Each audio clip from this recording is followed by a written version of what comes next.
basically the road to, basically being the guy at junior middleweight is, through a plethora and abundance of talent at 154. Some dudes want to be great, and some dudes are just, looking for money makers. This your boy CJ Goodfella back with the Boston Clinic, and on the eve of Jerry Swift Hurd, becoming a new addition to the world champions at junior middleweight. Welcome. And a lot of people were critical of his performance from the fact that, Tony Harrison, who's a great puncher, from his history, was hitting him with good shots, and, his footwork was on full display. He got tired and got clipped, and that was that. Hurd has some things to work on, but we know one thing: he's mentally tough, and he can go through adversity, and he has a hell of a chin. So he's going to be a force to be reckoned with, which Vanes Monterosian already called him out in an argument with Dan Rayfield at ESPN on Twitter, saying he could beat him with one hand behind his back, which I doubt that, because, styles make fights, and Vanes Monterosian don't have the footwork of Tony Harrison. That's neither here, neither there. Recognized as the man of the division has to be Erislandy Lara. He's the longest tenure junior middleweight, and he's probably fought the best competition at junior middleweight, and they're probably fighting the best competition overall from 140 to 160, quote unquote. It's Miguel Cotto, but he's pretty much on pick my fights, want to make the most money, and everybody on this board is not going to make him a lot of money. So he's more on a low risk, high reward thing. He's looking at Marquez at somewhat, I guess, at 147 if he can get down in there.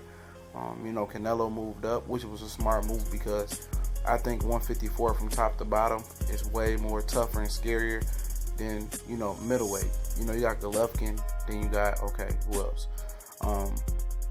But as far as this, most talented, you can go Jermell Charlo, Demetrius Andrade, as the ones that could upset the apple cart, but Jermell and Erislandy Lara can get it on. That Charlo is trained by Derek James, Earl Smith's trainer.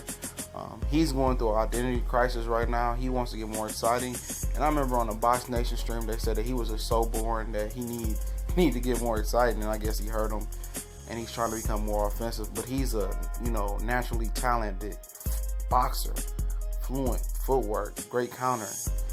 He's trying to get more offensive, and I think his potential probably would he can beat anybody in his division once him and Derek James their styles mesh, and they can come to an understanding of what truly he is. Demetrius Andrade, man, he's just not active. He'll fight here, and then he'll disappear for a year, and then he'll fight there, and he's not even at that level where he can do that yet. He's done absolutely nothing but win a little world title, beat Vanes Monterosian. Erickson Lubin, he's coming. He's only 21 years old. He's fighting a top 5 contender on the Danny Garcia, Keith Thurman undercard. Jorge Cato, can't pronounce his name in Mexican. He who lost to Marco Antonio Rubio, though, but it's a good step of a competition. He's going to be in the top 3 for Jermell Charlo's belt and for that running, and that's going to be an interesting fight that can make it happen. But, the guy, the breadwinner of the division is Miguel Cotto. The king of the division, right now, I guess you can pencil him in as Erislandy Lara, and everybody's trying to get to him or Cotto. If these guys actually had a tournament right now, even with Vanes in the win, you got Austin Trout, Lima Smith, Lima Williams, even Antonio Margarito is in some top 10 of one of them belts right now.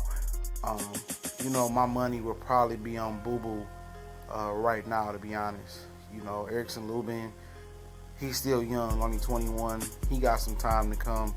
And I was thinking if Miguel Cotto is looking for an opponent, why not rematch Austin Trout? He still looked lively versus Jermall Charlo. He didn't get knocked out like Julian Williams did.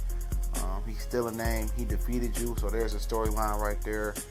But like I said, it's Boo Boo, most talented, Lara, resume, the king, the breadwinner, Miguel Cotto, and most likely to rise to prominence is probably Jermell Charlo right now. And young bull in the wing, Eric Lubin. The more experience, the more growth for him, the more trouble it is for the rest of the division. We gone. Shout out to everybody.